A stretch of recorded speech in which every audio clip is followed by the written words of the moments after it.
পৃথিবীতে সর্বশ্রেষ্ঠ অনুভূতি হলো প্রথমবার মা হওয়ার অনুভূতি, যা কখনো কোনো শব্দে প্রকাশ করা সম্ভব না। এই দিনে তুমি পৃথিবীতে এসে আমাকে সেই সুখের সাথে পরিচয় করিয়ে দিয়েছ। সূর্য যেমন রাতের আঁধার কেটে এক ফালি আলো নিয়ে আসে, তেমনি তুমিও আমাদের জীবনকে আলোকিত করেছ বাবা। তোমার এই বিশেষ দিনে মহান আল্লাহর কাছে একটাই চাওয়া, পৃথিবীর কোনো কালো ছায়া, কোনো বদনজর যেন তোমাকে ছুঁতেও না পারে। তুমি আমাদের সকল খুশির কারণ, তুমি আমাদের মন খারাপের সঙ্গী। তোমার সাথে কাটানো প্রতিটা মুহূর্ত আমাদের জীবনের সর্বশ্রেষ্ঠ মুহূর্ত। তুমি আমাদের জীবনের আলো, তোমার হাসি আমাদের দিনকে উজ্জ্বল করে তোলে। আল্লাহ তোমাকে সুন্দর জীবন, অফুরন্ত সুখ, শান্তি দান করুক। ঈমানের পথে দৃঢ় থেকো, ন্যায় প্রতিষ্ঠায় কাজ করো এবং সর্বদা আল্লাহর সন্তুষ্টি অর্জনের চেষ্টা করো। তুমিই সে যে আমার পেটে থেকেও ছিলে বুকে। তুমিই সে যার শরীরের মোচড় আমার আত্মাকে মুচড়ে দিত।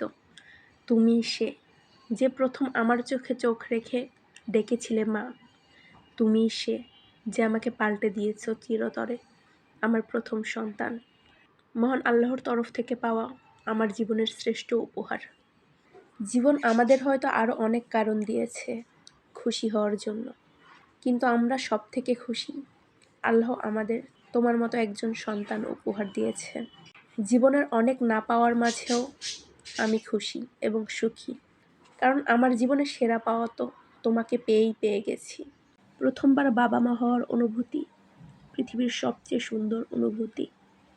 মায়ের কোলে নবজাতকের স্পর্শ, বাবার চোখে অশ্রু ঝরা, পরিবারের নতুন আলোর আগমন, এ যেন এক অনন্য পার্থিব আনন্দ। প্রথম সন্তান শুধু পরিবার বৃদ্ধি নয়, জীবনের এক নতুন অধ্যায়। এই অধ্যায়ে মিশে থাকে অকৃত্রিম ভালোবাসা, নতুন অভিজ্ঞতা আর হাজারো ত্যাগের গল্প। প্রথম সন্তানের প্রতি বাবা মায়ের ভালোবাসা বর্ণনা করার মতো কোনো ভাষা পৃথিবীতে হয়তো নেই। এই ভালোবাসা শর্তহীন, অটুট ও নিঃস্বার্থ ভালোবাসা।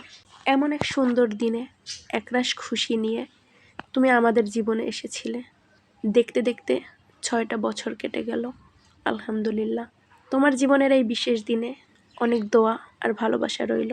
মহান আল্লাহ তোমাকে সবসময় হাসি খুশি রাখুক।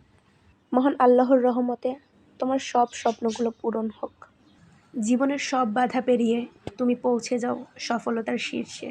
তোমার বিচরণ হোক ন্যায় ও সত্যের পথে। তুমি হয়ে ওঠো আমাদের ইহকালের সৌন্দর্য আর পরকালের সম্পদ।